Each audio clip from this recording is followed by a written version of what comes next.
Okay, let me preface this with the fact that Drew Magary was the guy who interviewed the Duck Dynasty's patriarch, Phil Robertson, in the infamous interview where he denounced homosexuals as against his religion. I have no care for either Duck Dynasties or the gay community, but I felt it was an elephant in the room. Though I do find it strange that people were so amazed that a crazy backwoods redneck was acting like a crazy backwoods redneck. Weird.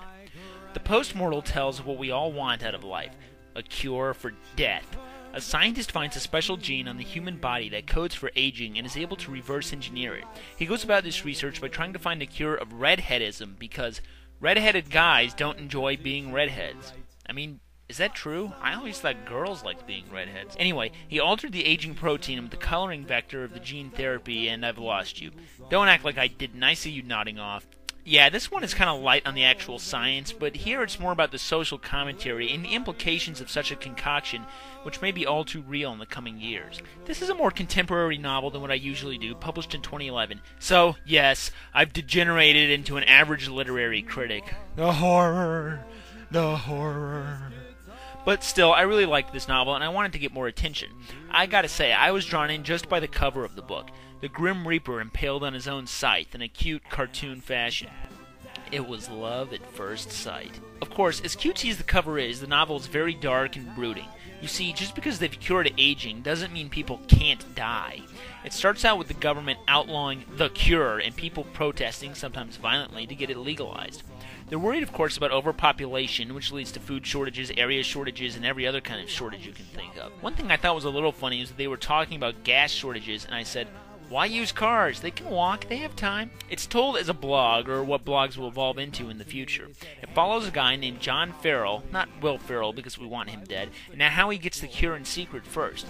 He tells a friend about the cure, and right as she goes to get it, a terrorist bombs the underground doctor's office. So, yes, there are radical terrorists who are killing people because they got the cure for aging. It's the kind of thing that sounds just insane enough to actually happen. John Farrell goes throughout his life not aging a day in the ensuing 60 years, meeting new friends, reconnecting with old friends, and watching each and every one of them die.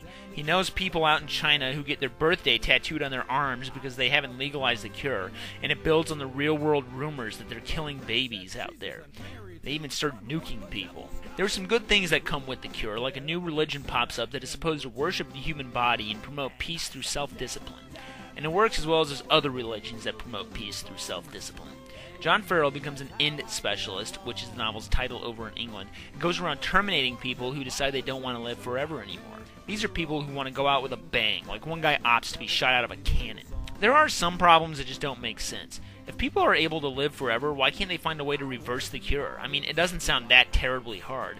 Why aren't they able to go to other planets and find some other serious changes for the world? With thrice the population working on it, it sounds like they would be able to make these advances. You could make an argument that people just degenerated into utter debauchery, but I think it's way too thin. Also, I still believe that if we attain true immortality, like erasing the fear of death, we would evolve out of our petty differences and the world would truly and utterly change. Of course, the only way to accomplish this is to touch the monolith or something and become star babies. But hey, it happens. The book is very fast-paced, with short, terse chapters that breeze along. It's an easy read, something like a blog, kinda like this one, written by some asshole, kinda like me. Oh well, maybe it'll be the new art form. All in all, the book is the kind of thing that makes you appreciate your own mortality. It shows people who get the cure from all stages of life, from one lady who gives it to her infant daughter, to another who is forced into it at 18, to old men and women who are going to be creaky forever. It makes you appreciate just how beautiful something like aging can be, how we grow and evolve, and that standing still like Clark Kent, Bruce Wayne, Peter Parker, or anyone else isn't all it's cracked up to be. We aren't going to live forever. You, me, and everyone we know is going to die in some fashion, and we've got to learn to be okay with that.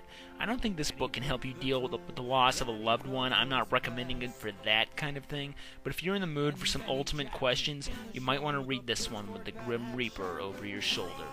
He sang death, death, devil, devil, devil, devil, evil, evil, evil, evil songs. Yeah, I know that's how you got along.